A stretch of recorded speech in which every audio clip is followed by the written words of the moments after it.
3.2 HD research project on machine learning. So I have researched on machine learning.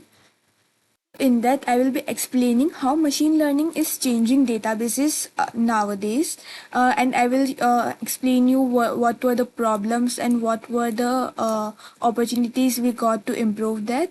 Instead of just retrieving data, databases are now becoming intelligent systems that will help us to optimize to know themselves. So I will take you to the first slide. So, what's the purpose of machine learning in databases?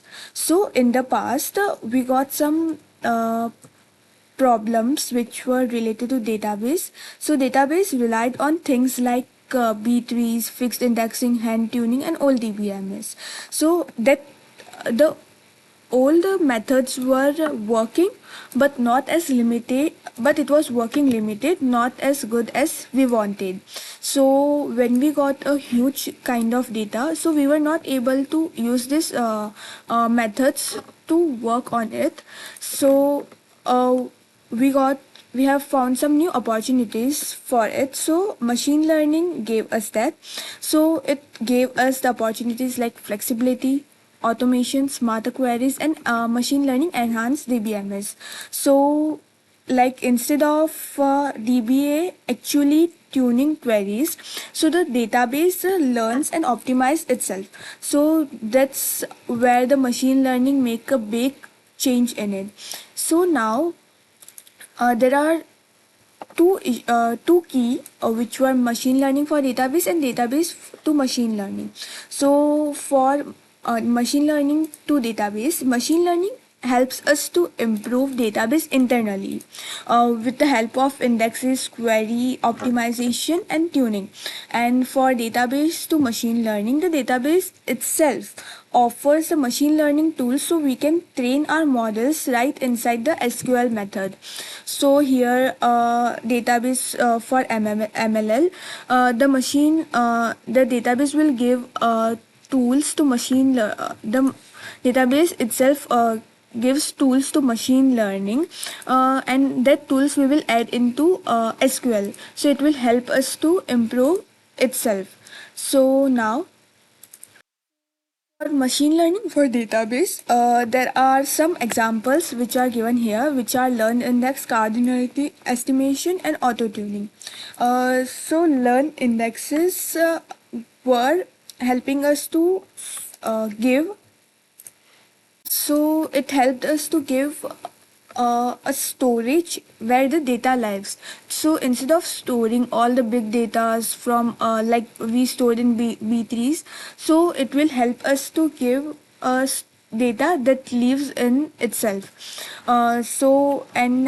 The cardinality estimation gave us the models like DeepDB, which helped us to work on it very on a low cost, not on a high cost. So auto tuning also gave us auto tune automatically configure the database, which helped us to give apps like Netflix, which automatically adjust the data quality of data, video quality, and internet speed on the basis of its video. So on the other hand, many databases are also coming, which are BigQuery ML, the Oracle SQL Server, PostgreSQL Plus, Math Library, Snowflake, Snowpark, MLapse. So in this, Google uses BigQuery ML, so it will help us to train the models. Oracle and the SQL servers are embedded machine learning functions like regression and anomaly detection. So it will help us to detect the process very easily. And the Med library and the PostgreSQL help us to uh, give and open the analytics of the library. So this basically means that the data analysts now don't need Python to run this program. They can be stored inside SQL and still build models very easily. So now next move on to what benefits and opportunities we get. So the machine learning will have a very good amount of benefits and opportunities. So it will help us to store very queries very fastly and in less storage. So it's like a good quality and quantity both. And SQL ML democratization, so it from normal SQL users can build very a prediction model, so it will help them to improve their own strategy which they want to put in their models. And also great real-time intelligence, very it will take very on real time, so the fraud cannot be happen or it can be detected very easily. And economical cloud business, like it can go economically very easily. So for example, if Google reported a big query, machine learning driven optimization reduce query cost for large enterprises. So it will help us for a large enterprise like Google, it will help them to save on their cost. So now I will take you to the next slide, which with there are pros and cons for everything.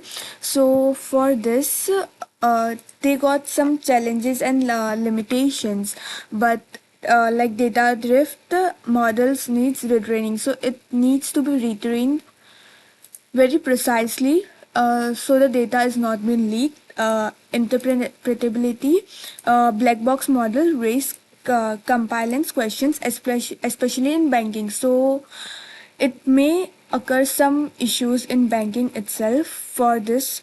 And switching providers is hard once we are tied to a ML stack, and the cost also may get sometimes high if the uh, data has been leaked. Or so for bigger companies it's very cost conveniently, but for the smaller companies that much cost to give is very hard for them.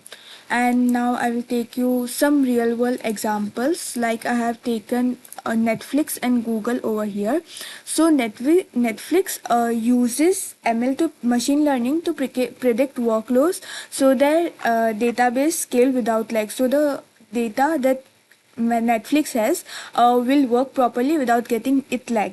And for Google, it will help to make queries very easily and faster. And the autotunes BigQuery queries with DeepMind, it will make them easier and faster. So to conclude on this, I would like to say that the ML plus DBMS are very smart, intelligent, and forward-looking databases which are hybridably approachable, works best for balancing traditional stability with machine learning's intelligence. So databases are no longer static systems, they are becoming adaptive, dynamic, and intelligent, and very easy and understand to use. So this was my submission for task 3.2 HD. Thank you very much.